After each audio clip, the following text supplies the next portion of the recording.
Piper's voice cut through the hum of Aunt Beatrice's Christmas Eve dinner. Selah can barely afford her rent, much less contribute to anything important. She's just so unstable. I just watched from the hallway.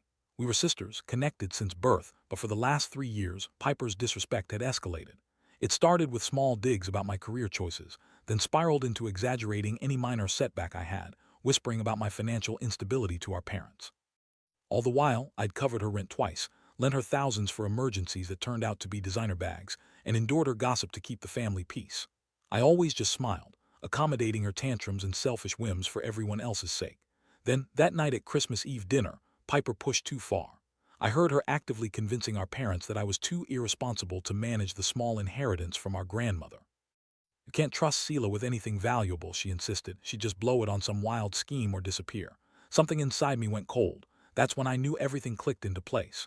My response wouldn't be emotional, it would be strategic. I consulted Gideon, a sharp family law attorney, the week after New Year's. For 3 months, I meticulously gathered proof, screenshots of her Venmo requests, never repaid. Text messages where she actively badmouthed me to our cousins, always hinting at my supposed recklessness. Bank statements from when she had access to a joint account for a short time, showing her lavish spending disguised as necessities.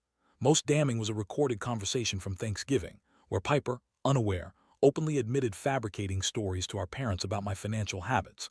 Gideon helped me secure my inheritance into a trust, proactively protecting it from her influence. Timing would be everything. At the will reading a month later, with our parents and the lawyer present, Gideon calmly laid out the compiled evidence. Piper's face contorted from smug confidence to confusion, then pure panic. "This is a lie. Selah, you're ruining everything." I met her gaze, utterly devoid of emotion. "You did that yourself, Piper. I just provided the receipts." Gideon then presented the audio recording to our parents detailing her manipulation.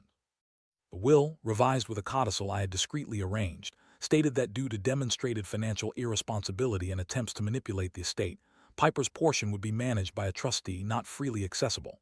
My share remained untouched. I received my full inheritance, securing my future.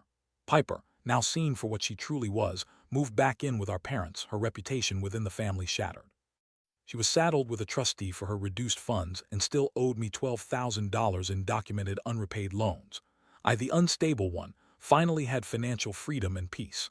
I could contribute to anything important now, entirely on my own terms.